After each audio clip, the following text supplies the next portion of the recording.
Tahun 5, Adab dan Akhlak Islamiah. Tajuk, Adab ketika bertanya dan Adab dalam berkeluarga. Ulang kaji tahun 4. Assalamualaikum warahmatullahi wabarakatuh. Alhamdulillah, hari ini kita berjumpa lagi dalam mata pelajaran adab bagi tahun 5. Baiklah, hari ini kita akan ulang kaji bagi mata pelajaran tahun 4, iaitu adab ketika bertanya dan juga adab dalam berkeluarga. Baiklah, sebelum kita memulakan pengajaran dan pembelajaran kita pada hari ini, marilah sama-sama kita menadah tangan untuk bacaan doa. Bismillahirrahmanirrahim. Allahumma ftah alaina hikmataka wa anshur alaina min khazaini rahmatika ya arhamar rahimin. Amin. Baiklah, sekarang awak semua bolehlah melihat buku nota padat UPKK pada muka surat 95, iaitu tajuk Adab ketika bertanya. Adab bertanya. Apakah adab-adab ketika bertanya? Yang pertama adalah mulakan dengan salam. Maksudnya di sini adalah apabila kita hendak bertanya sesuatu, kita hendaklah memulakan dengan salam, iaitu Assalamualaikum. Contohnya, bila kita bangun kan, kita bercakap Assalamualaikum. Nama saya sekian-sekian, saya ingin bertanya, contohnya macam itulah. Seterusnya, meminta izin sebelum bertanya, iaitu sebelum bertanya, kita hendaklah meminta izin. Contohnya, mula-mula tadi kan memberi salam kan. Kita beri salam, kita perkenalkan diri kita. Lepas tu, saya ingin bertanya. Maksudnya meminta izin dah tu.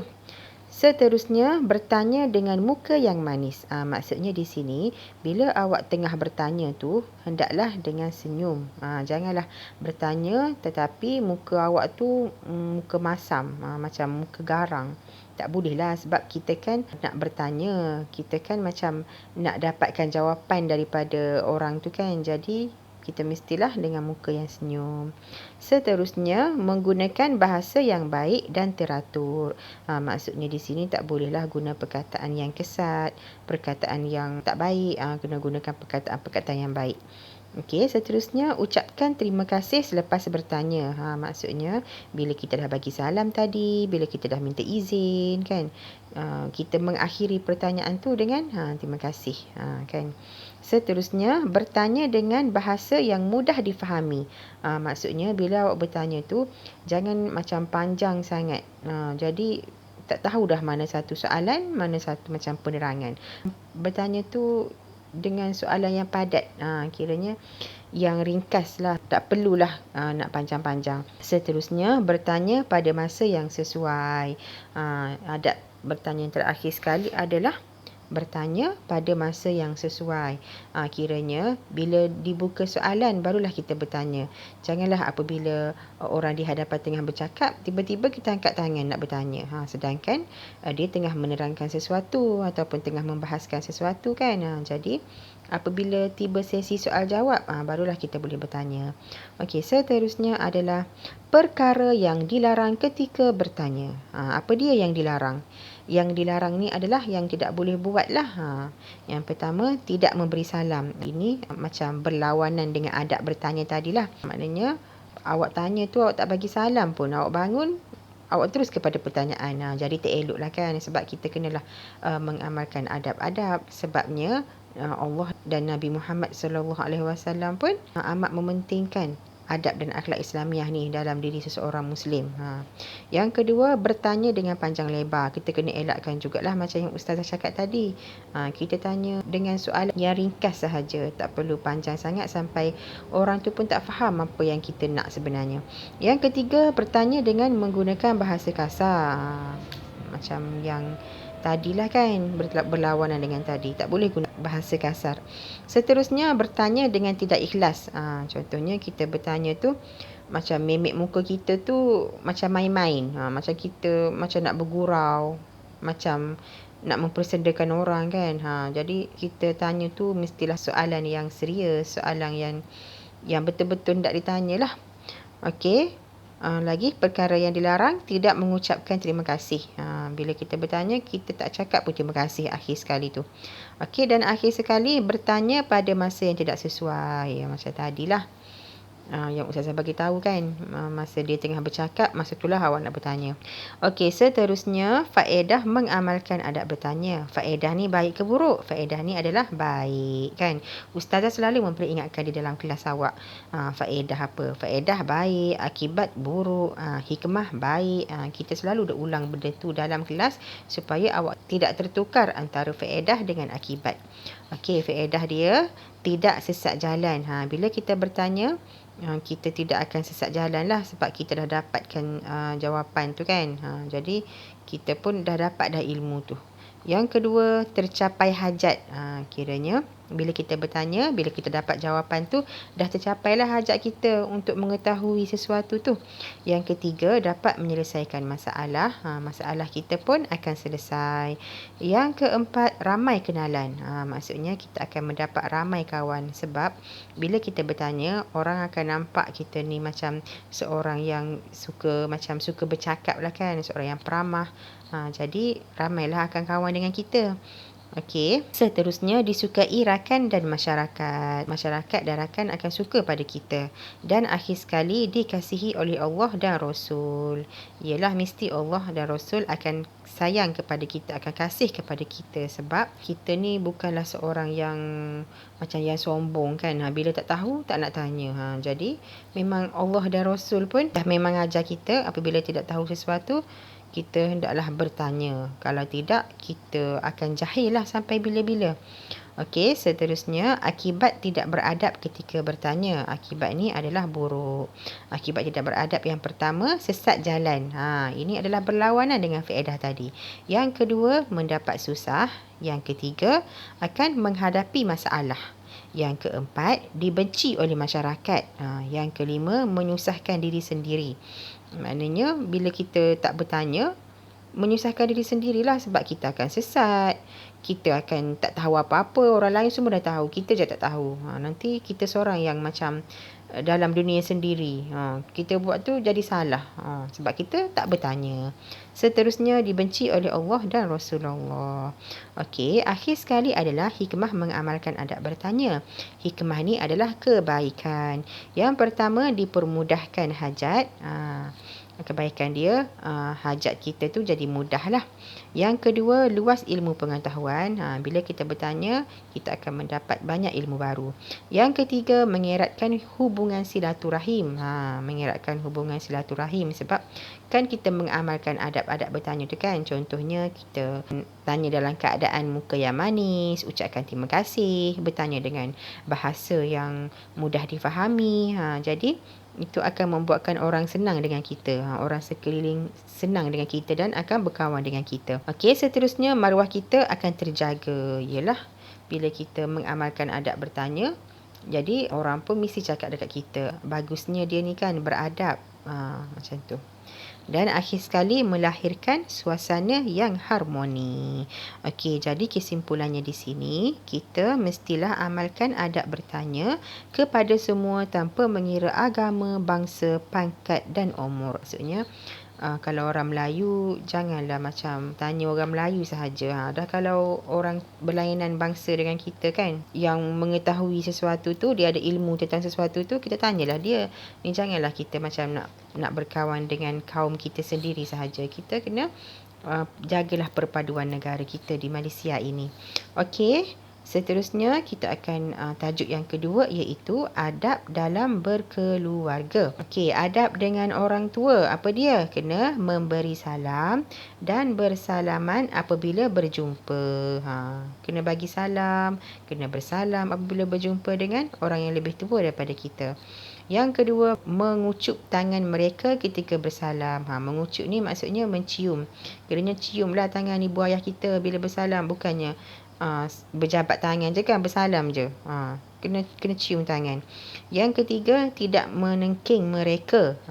Kita tidak boleh meninggikan suara lah kepada orang tua kita kan, sebab mereka lah yang melahirkan kita dan juga membesarkan kita. Yang keempat, kita hendaklah bercakap dengan sopan. Kena cakap elok-elok dengan ibu ayah, dengan nenek, dengan moyang kita, dan juga dengan orang yang lebih tua daripada kita lah. Seterusnya, menerima nasihat mereka dengan hati yang terbuka. Maksudnya, apabila mereka menasihati kita, kita hendaklah menerimanya. Kita janganlah macam membalas dengan kata-kata yang tidak elok. Sebab mereka menasihati kita pun untuk kebaikan diri kita juga kan. Orang nasihat kita sebab sayang. Tak ada orang nasihat kita sebab dia benci kat kita. Sebab dia sayanglah dia nasihat.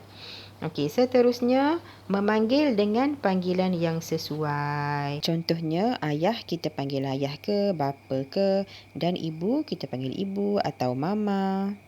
Seterusnya, minta laluan dengan sopan. Bila kita hendak lalu depan ibu bapa kita hendaklah minta laluan, tumpang lalu kan. Maaflah lalu kat hadapan, macam tu. Seterusnya, tidak menyampuk percakapan mereka. Apabila mereka bercakap dengan kita janganlah macam menyampuk masa diorang tak siap lagi, tak habis lagi bercakap. Tunggu biar diorang menghabiskan dulu percakapan tu. Okey, seterusnya menjaga tingkah laku kita. Kita hendaklah menjaga tingkah laku kita dengan baik supaya akan sama-sama saling hormat menghormati. Dan akhir sekali, menggembirakan mereka. Menggembirakan ni banyaklah contoh-contoh dia. Contohnya, awak belajar bersungguh-sungguh dan dapat keputusan yang baik. Itu pun dah mengembirakan mereka. Seterusnya, amalan tidak beradab dengan orang tua ialah bercakap dengan kasar. Cakap dengan ibu bapa pun macam kasar-kasar. Bila ibu bapa minta tolong, pergi kedai runcit je. Lepas tu kita macam malas. Kita pun cakap, tak nak lah ibu. Tak larat lah ibu. Macam tu. Walaupun perkataan tu tak kasar, tapi intonasi awak tu macam kasar kan. Tak elok macam tu. Seterusnya, memanggil dengan gelaran tidak sopan. Macam yang Ustazah cakap tadilah. Seterusnya, menengking dan berkata dengan kesat. Menengking mereka, amalan tidak beradab. Dan bermasam muka, melawan cakap orang tua. Bila diorang cakap untuk kebaikan, jangan melawan. Dan akhir sekali, menyampuk perbualan mereka juga tergolong di dalam amalan tidak beradab dengan orang tua. Okey, seterusnya cara mentaati orang tua. Pertama, menjaga mereka ketika sudah tua dan sakit. Bila kita dah besar nanti kan, bila umur kita dah 20 tahun, 30 tahun, ayah dengan ibu kita pun dah tua lah masa tu kan. Jadi kita hendaklah jaga diorang. Janganlah kita membiarkan diorang. Kalau contoh diorang duduk kat kampung, awak dapat kerja kat bandar, sekali-sekala pergilah lawat mereka di kampung, baliklah kampung. Tapi tengok jugalah keadaan. Kalau macam sekarang ni, memang negara kita tengah alami virus, jadi kita kena ikutlah kan saranan kerajaan. Ini yang kita belajar sekarang ni adalah zaman ketika tiada virus lah, yang sebelum-sebelum ni, tahun sebelum-sebelum ini. Okey, seterusnya selalu menziarahi mereka. Macam yang Ustaz cakap tadilah. Dan sentiasa menjaga mereka semasa hidup. Bila mereka hidup, jagalah mereka kan. Sebab dulu pun masa kita kecil, dioranglah yang jaga kita. Jadi kita kenalah membalas jasa mereka. Seterusnya, sentiasa mendoakan kesejahteraan mereka. Apabila setiap kali selesai solat, kita bolehlah mendoakan kesejahteraan kepada ibu bapa kita. Seterusnya, mendoakan keampunan mereka sekiranya mereka telah meninggal dunia. Bila ibu bapa kita telah meninggal dunia, kita mendoakanlah untuk mereka supaya semua dosa-dosa mereka diampunkan, kerana doa anak yang soleh itu amatlah bernilai. Dan akhir sekali, berbuat baik kepada keluarga dan sahabat-sahabat mereka setelah mereka meninggal dunia. Berbuat baik kepada keluarga ni maksudnya kepada pak saudara kita, sepupu kita, kawan kerabat kita lah. Dan juga sahabat-sahabat ibu bapa kita yang kita kenal, kita pergilah ziarahi mereka juga. Sebab dulu pun dia bersahabat dengan ibu bapa kita. Okey, doa untuk ibu bapa. Allahumma ghafirli zunubi waliwalidayya warhamhuma kama rabbayani saghira. Maksudnya, ya Allah, ampunilah segala dosaku dan dosa kedua ibu bapaku, serta kasihanilah mereka sebagaimana mereka mengasihani aku semasa aku masih kecil. Ini adalah doa yang perlu awak hafal. Jadi setelah selesai solat, bolehlah awak baca doa tu. Okey, seterusnya akibat derhaka dengan orang tua. Yang pertama, hidup tiada keberkatan. Maknanya Allah tidak memberkati hidup awak. Yang kedua, dimurkai Allah dan Rasul. Allah marahlah kepada orang yang derhaka ni. Yang ketiga, sukar mendapat pertolongan daripada ahli keluarga. Yalah, bila awak dah derhaka kepada ibu bapa kan, mesti adik-beradik awak pun macam tak sukalah dekat awak, sebab dia orang pun nampak cara awak layan ibu bapa macam mana. Seterusnya, runtuh keharmonian keluarga. Maksudnya berlaku perpecahan lah dalam keluarga, bergaduh, bermusuh. Okey. Dan juga mendapat dosa. Awak akan dapat dosa besar sebab derhaka kepada orang yang melahirkan awak dan menjaga awak ketika awak kecil. Dan akhir sekali, jiwa resah dan gelisah. Maknanya hidup awak tidak akan tenang. Okey. Dan seterusnya, hikmah beradab dengan orang tua.